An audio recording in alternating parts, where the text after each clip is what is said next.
દ્વાદશ સ્કંદની અંદર કલયુગ, કલયુગના ધર્મ, કલયુગના ગુણ અવગુણ વગેરેનું વર્ણન છે કે કલયુગ આવશે એટલે અનેક અનેક અનેક ધર્મ આવશે, બધા પોતપોતાની રીતે ભગવાનને ભજવાનો પ્રયત્ન કરશે, પરંતુ એમાં એક અવગુણ એવો પણ છે કે કયા સાચા કયા ખોટા એ માત્ર ત્યારે જ ઓળખી શકીશું જ્યારે આ દ્રષ્ટિને શુદ્ધ રાખીશું.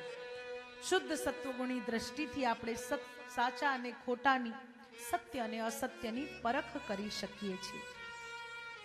સુખદેવજી મહારાજ પરીક્ષિતજીને કહે છે કે જ્યારે ઉદ્ધવજી પ્રશ્ન કરે કે અમે કોના સહારે રહીશું પ્રભુ, ત્યારે પરમાત્મા શ્રી કૃષ્ણ પોતાના સ્વરૂપને આ શ્રીમદ ભાગવતમાં સમાહિત કરીને કહે કે આ ભાગવત એ મારી શબ્દમયી મૂર્તિ છે.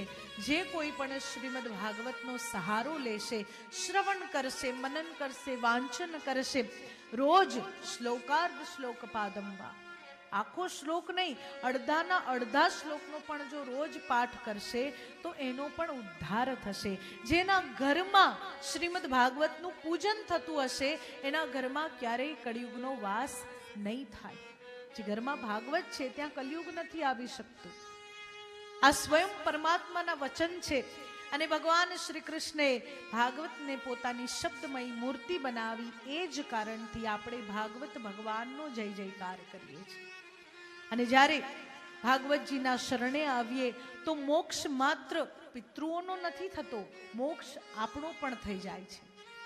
આપણે પહેલા દિવસે, બીજા દિવસે આપણે ચર્ચા કરી હતી ધુંધુકારીની કથામાં કે 7 ગાંઠ વાળો વાસ, એ 7 ગાંઠ આપણી છે.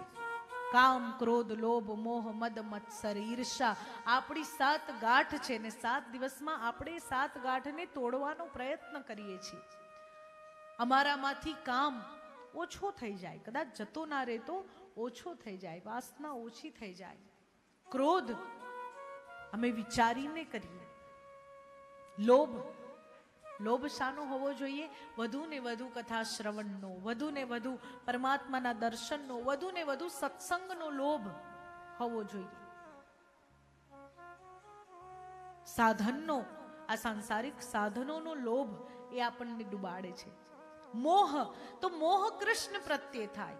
જો મોહ થાય, જો કે કૃષ્ણ પ્રત્યે મોહ ના થાય, કૃષ્ણ પ્રત્યે પ્રેમ થાય, પરંતુ છતાંય જો કદાચ મોહ આપણામાંથી ના જાય તો એને ટર્ન આપી દેવાય કે જે સંસાર પ્રત્યે થાય એના બદલે કૃષ્ણ પ્રત્યે થાય, તો એ અવગુણ પણ ગુણ બની જશે.